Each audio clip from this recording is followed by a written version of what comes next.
John, why do you think that in an era, where China is a great threat, possibly to us, that for many people, Hungary, with a population of less than 10 million and a small economy, is considered to be sort of the great enemy? Why is it demonized?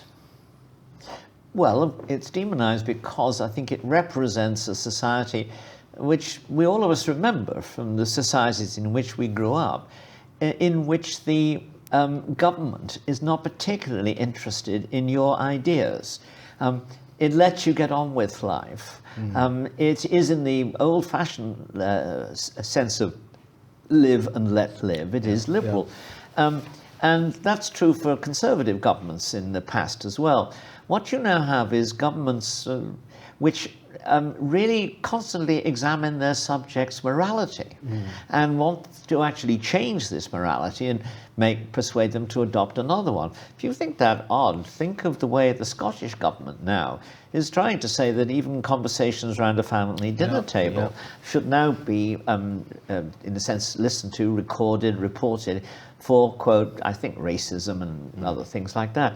Well, I would be less worried about that. I'm worried about it, but I might be less worried if I thought that the definition of racism that is going to be applied by the people who invent laws like that is an honest and realistic one. I don't think it's likely to be.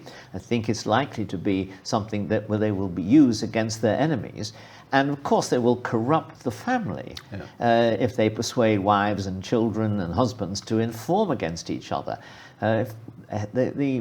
Even Marx himself regarded the family as a haven against what is, the struggle for existence and all the difficulties of everyday life. And I think that this society is one that would still hold to that conviction. And that's a broad thing. Let me just magnify slightly in a couple of ways. I don't think the Hungarian government, for example, has the slightest interest in whether you go to church on Sunday, and if so, which church you go to. Right. But they do think that the traditional morality and religious views of the Hungarian people, and there are lots of these views, deserve the respect of the law and of international law and organizations. I don't think that the Hungarian government, I'm not talking about just this government, but most governments at the present here, we had a communist period. They did care, and they did instruct, rule, constantly monitor the opinions of their subjects to make sure that they fitted the prescribed communist point of view. That's why people here don't like that. They remember it. They remember it's easier for them to connect the kind of instructions that are issued by Brussels and by modern governments in countries like France and Germany to their citizens. Or easier for them to connect that with the kind of oppressive government that they had under the communists. Because remember, communism wasn't simply oppression. It was oppression plus preaching. And you had to sort of affirm things which you knew to be false because they were the doctrine of the ruling party. And we're beginning to find that, aren't we, in the woke revolution, where people get fired from jobs because they don't have the correct view on something. They won't affirm what's regarded as the correct view. And that's why in this country, they look at other countries and they say, we're freer. We don't have this governments and public bodies continually monitoring our attitudes, our social attitudes. And I have to say, that used to be the case in England, but this kind of monitoring of attitudes, as we see in Scotland, is creeping into Great Britain too. That is really frightening, actually, what's happening in Scotland, and indeed possibly might happen in England, because I think the Law Commission came up with very similar possible changes to the law. So basically, would you say that Hungary preserving the family and believing in Hungarian history and culture, and therefore wanting to preserve it, are those factors the ones which cause such anger, if you like, in the kind of woke liberal elites of the West? Is that why so goes for Hungary? I think there's another element in this which you have to take into account, and that is that Viktor Orban and the present government here are known to be obstacles to the development of Europe as a single, either as a federation or indeed as a unitary government, or as being candidly admitted by politicians like the Guy Verhofstadt or the French finance minister. They've candidly admitted that they see Europe as an empire. I don't think they mean quite all of the kind of imperial nostalgia ideas. I think that they mean that a single sort government has got to decide the main issues, and since that government will not really be aware of the opinions in places as different as Portugal and Finland. Nonetheless, they may make mistakes, therefore, in trying to have a law that fits all of these different countries, but we'll just have to live with that mistake, because the important thing is to have a single European identity, a single European government, a single European flag, and so on. All of these things without the prior necessity of a single European people. We don't have that, we're not likely to get it, and that's why a government run on that basis is always going to be a tyranny. Not just tyranny that shoots people, takes people off buses and shoots them the way the Germans did in Warsaw during the war, but a tyranny which continually imposes regulations on what you want to do if you're a businessman, how you should think and feel, what you can watch on television. And of course, increasingly, there's the prospect that we may live in a social credit society in which if we express the wrong attitudes or don't appear at the right occasions where the authorities would like us to appear, we will find that we're not allowed to travel or we're not allowed to spend money on certain activities. I think we have to worry very much about that kind of a government by what I would call oppressive regulation. What do you think Britain, as it stands now, what do you think Britain could learn from Hungary? What are the things that Hungary, particularly under Orban, has done in the past, say, decade that you think Britain should emulate? Well, I think we should emulate something we used to have very much, which was we were a fairly relaxed society. I mean, society was more important than government. Most people in the England I grew up weren't continually thinking about the government. Elections were every 5 years, and there was a bit of excitement, kind of almost. People treated election campaigns as a source of entertainment and excitement.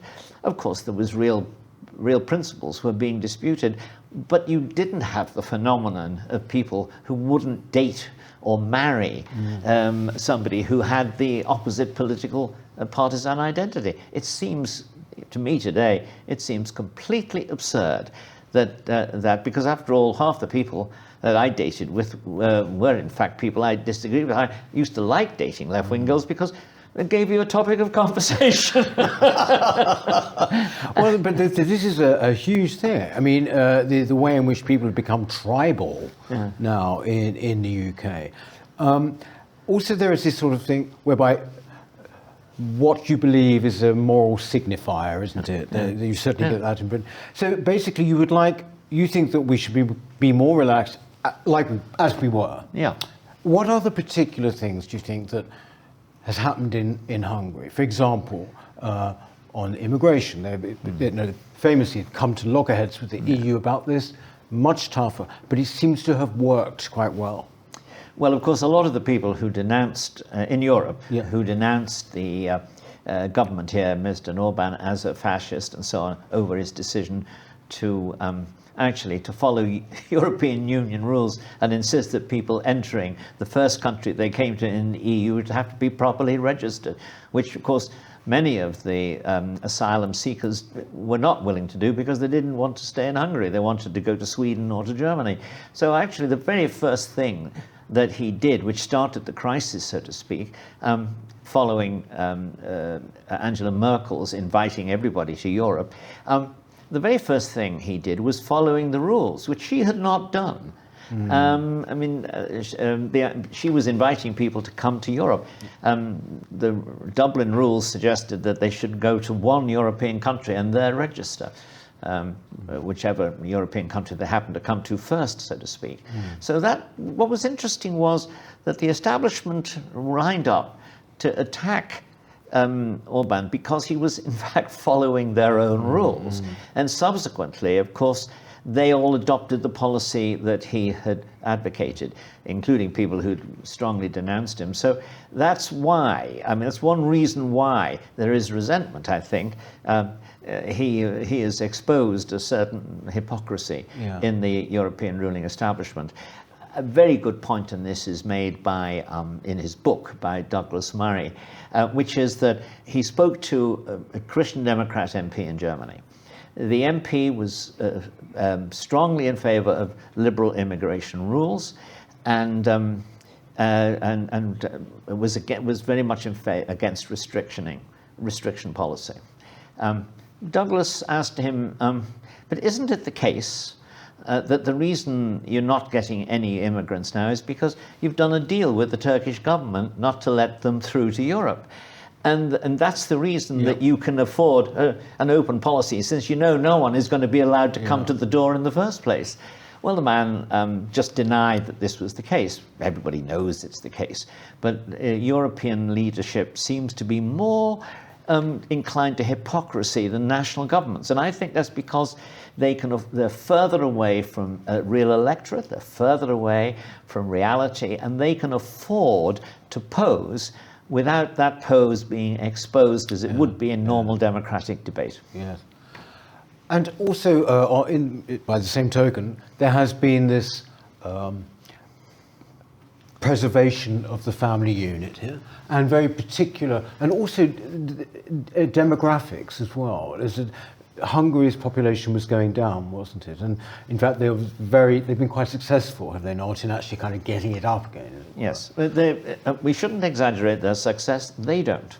Right. They make it plain that reversing a long time downward trend of fertility is something that is going to take more than one generation, and we have to realize that. And I agree. I think this is fundamentally the overall policy is the right policy. Getting it right technically will take some time, but they are right to say that if we want Hungary to remain Hungary, then we really have to provide the population that is Hungarian, and not rely on bringing in large numbers of people outside, because as Europe has found, and this has been admitted by all the serious students of it, what European governments wanted was workers. What they got was people. And the people then are either going to be absorbed into the population, they're going to be assimilated, they're going to become genuine citizens of that country, not simply legally so, but emotionally, morally, and in other ways, or they're not. And in addition to mass migration, European governments and European intellectuals have become very nervous about the idea of asking people to assimilate. It's not something that they were nervous about in the last century, in the 19th century, and the first half of the 20th century. And those migrations were successfully absorbed. They strengthened rather than weakened the societies in which they happened. But that cannot happen if we encourage people to remain, so to speak, separate in every sense other than the legal sense. And that's something which the Hungarians recognize, and which to some extent is recognized in debate in other countries. Eric Zemmour makes the argument that he's more concerned with assimilation than with immigration, because he wants people to come, but he wants them, when they come, he wants them to become Frenchmen. And I think that's rather than remaining some other thing. And I think that is reasonable and indeed right. In Britain, the very word assimilate is not ever used now. I mean, it's even integrate is actually getting a bit dodgy now. You know, it's quite extraordinary. Do you think that there is a sense in which Hungary has sort of looked at the way that Western Europe has developed and America, whatever, and they sort of think, well, we don't want that? Well, there are some things they very definitely don't want, and which I think the government doesn't talk a lot about, but which nonetheless I think these considerations are in the mind of people, particularly when they vote. They don't want terrorism. They look what's happening next door in Western Europe, and they, for example, look at the fact that French Jews are now uprooting themselves in considerable numbers and making, and making pilgrimage in effect to live in Israel. Now that's here, Jewish life, which of course suffered dreadfully in the Second World War and the Holocaust. Jewish life has received a great deal of support from the government, and there are a lot of and it's flourishing, and Jewish institutions now exist here and have the respect of the population. So it's perfectly true that anti-Semitism was socially embedded in the past, but it receives no support now, and is a declining factor in people's anxieties, I think. We actually went to some synagogues this morning, including the relatively new one, which was put up. And this is interesting. I mean, it was evidence of a quite flourishing. Well, that's true, and of course the great synagogue here is a wonderful building, and wonderful. In addition to everything else, of course, it's a tourist attraction, as are two of the major Catholic churches. This is an interesting country religiously. People think of Hungary is a Catholic country, and it's perfectly true that that's probably the largest number of people who claim to be Catholic, but there's a very flourishing set of Protestant traditions. There is Calvinism here, and in the past these religious divisions would have been social divisions as well. But my impression is, as in Britain by the mid-50s, those kind of distinctions had ceased to be matters of difficulty and anguish and so on. For example, the Prime Minister is a Calvinist, and he's married to a Catholic. Yes. And in accordance with some old-fashioned aristocratic traditions, I think the girls were brought up as Catholics, the boys as Protestants, the religion of their father and mother, and so on. I think we should not, on the other hand, think that religion has not been damaged by the years of communism. And one thing we haven't mentioned, which is perhaps important, is this. When all of the East European, Central European countries emerged from communism, they did so with a very damaged moral psyche. And that was because religion had been penalized quite seriously in those years. If you went to church, the likelihood is your son or daughter could not go to university. People were fired from their positions. They were in effect directed into low-level jobs, like, for example, stoking, for example. One Czech cabinet minister told me after he'd spoken out that the communists sent him to be a stoker, which he did for the next 10 years or something. What the effect of that was with one or two people to make them fervently religious. But most people don't have the strong moral backbone to do that, and so you have a lot of people who emerged with completely cynical about communism, regarding Marxism's moral claims to be absolutely ridiculous and a cover for the most rapacious social greed and other vices in the communist elite.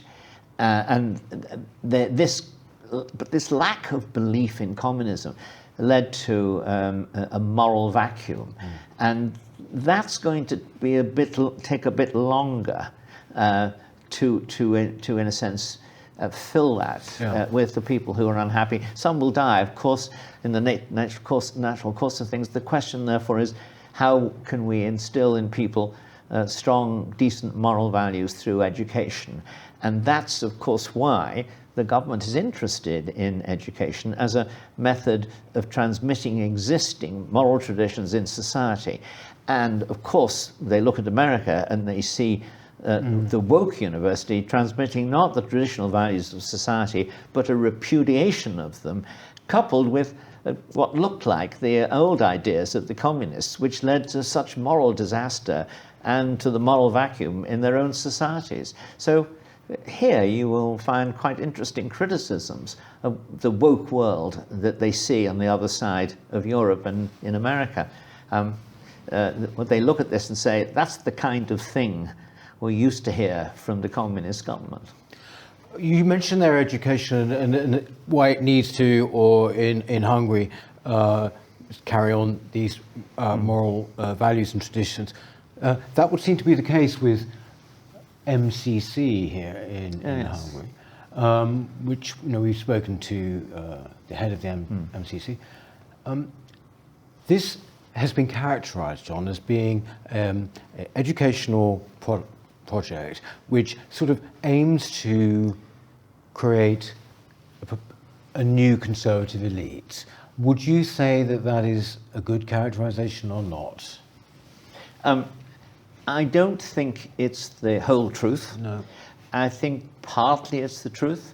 I think that what they thought they saw in an institution like the Central European University, founded by Soros, was undoubtedly a good university, but they thought that some departments of it were in effect producing cadres of a left-wing character for Hungarian society. And I think that element may be present. In essence, it can be sinister. Sorry, not in essence. It can be sinister, but in fact, I don't think it is, for this reason, that what they're doing is they're trying to produce good professionals.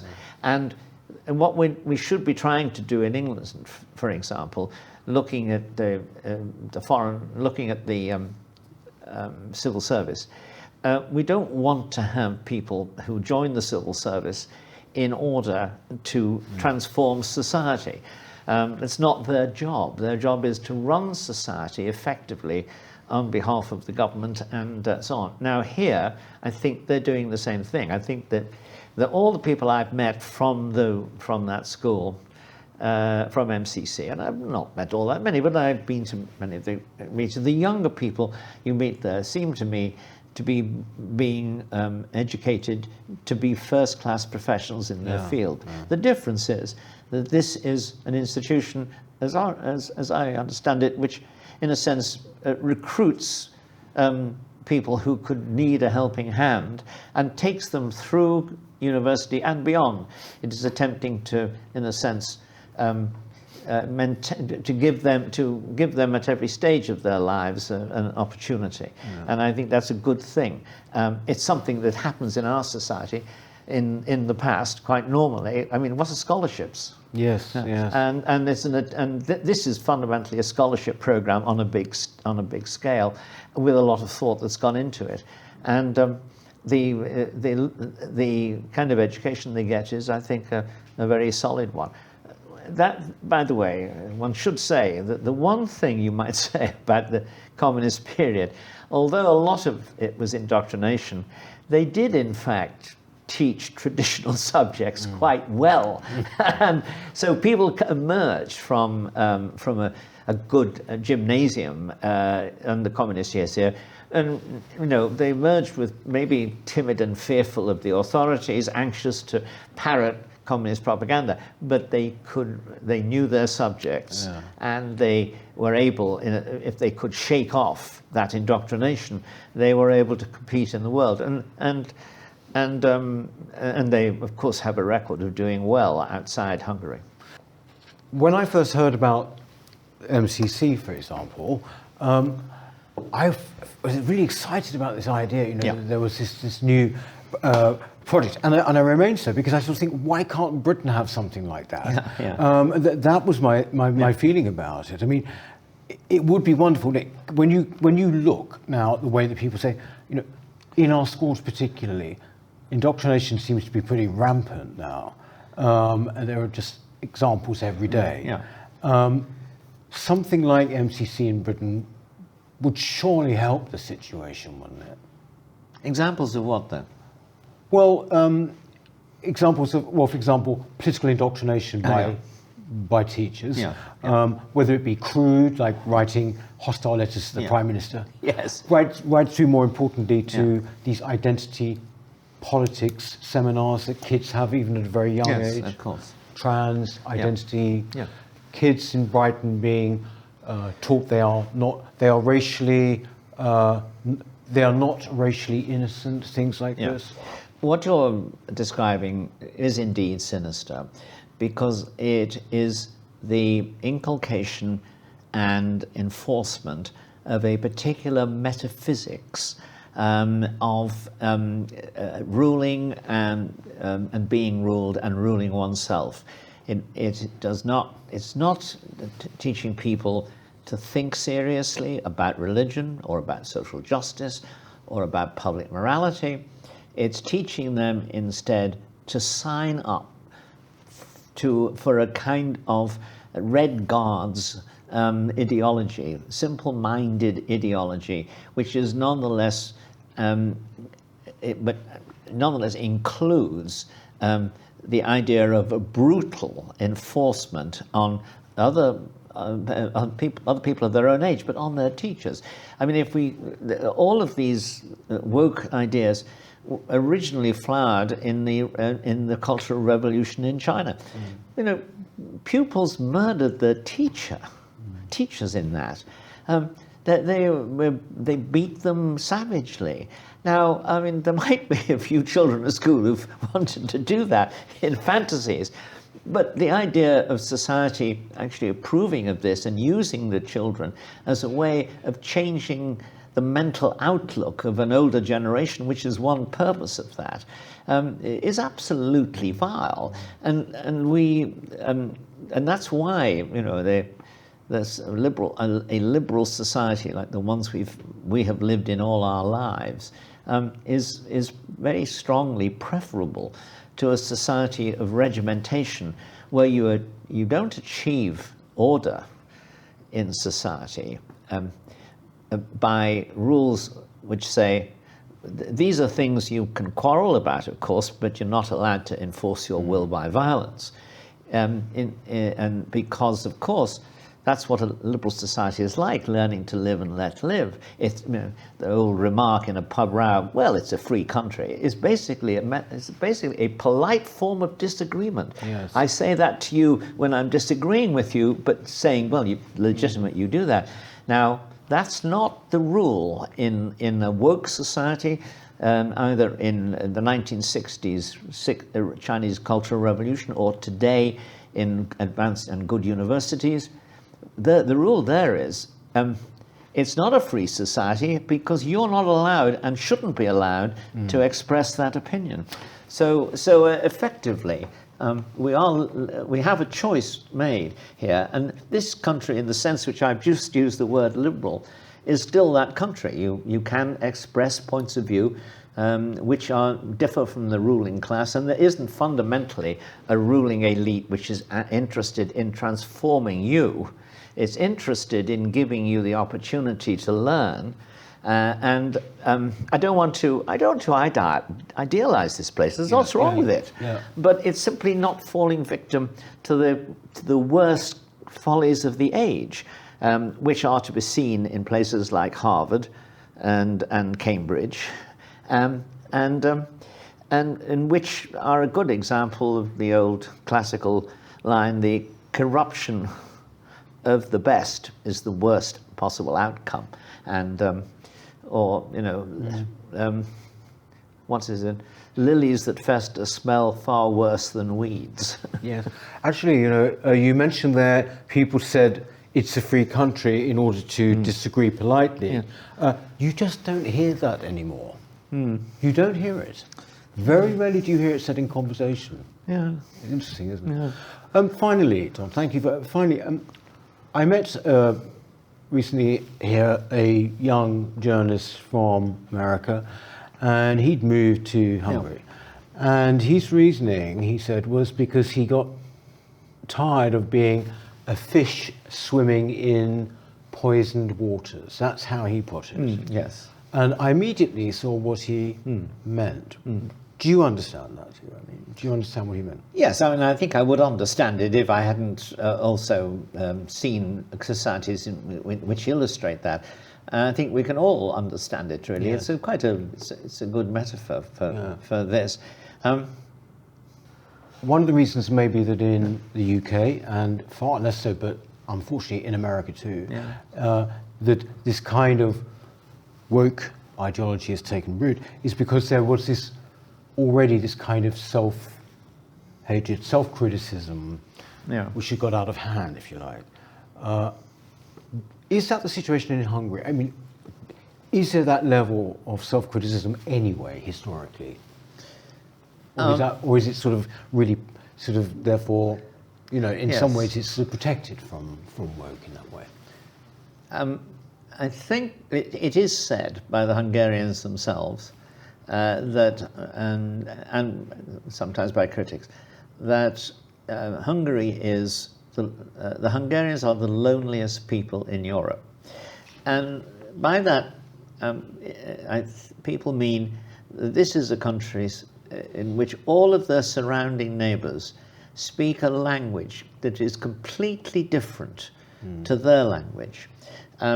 It's not, their language is not a Romance language like the Romanians.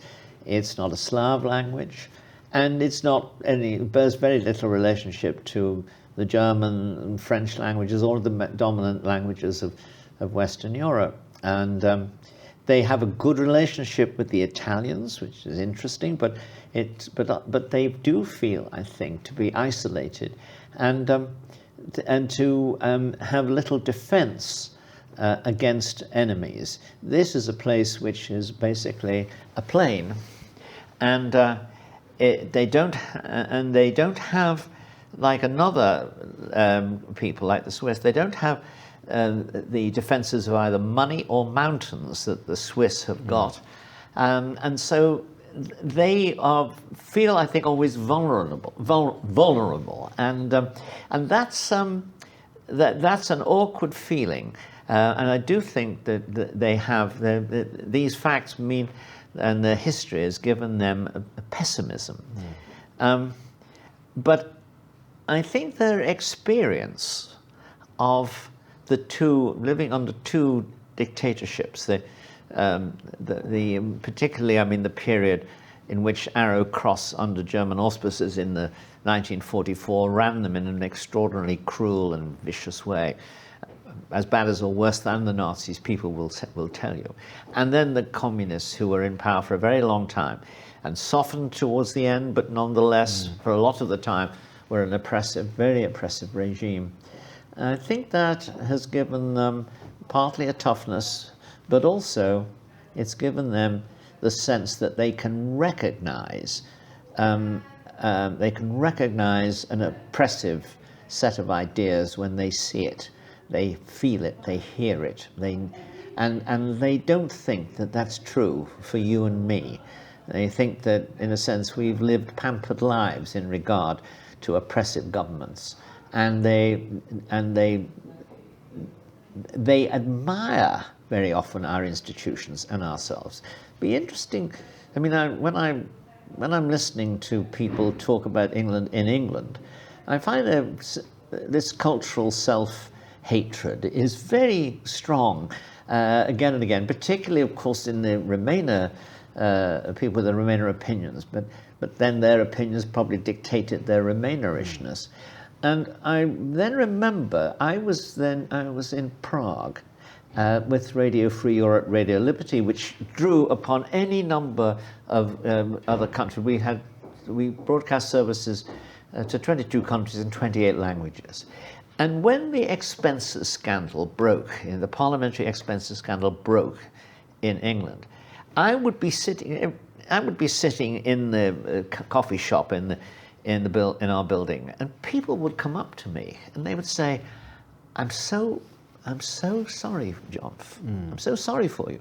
I wondered what they meant. I say, "Well, you must be horribly disappointed at the expenses scandal. We never thought something like that could happen in England. It's so."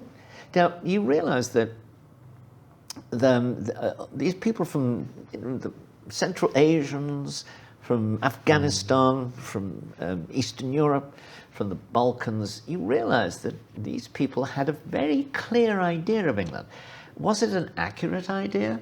Well, I think it had been an accurate idea, and the sight of it, in a sense, crumbling even at the edges was sort of discouraging to them, depressing to them, and it gave me a sort of. I would reassure them. I'd say, England hasn't disappeared or anything. Some people have committed sins and crimes, but you mustn't think that the society has completely changed. And I think I was right in saying that. Not as right as I would wish, but still more or less right. And I think when you are looking at another country like this and wondering how it is, what its attitudes are, think about what it feels about Britain, because they generally have a very high regard for Britain, and an admiration, and a lot of people have lived there. And they, by the way, you meet people say, "Oh, I lived in Norwich for a while." They would. I'd say, "Oh, really?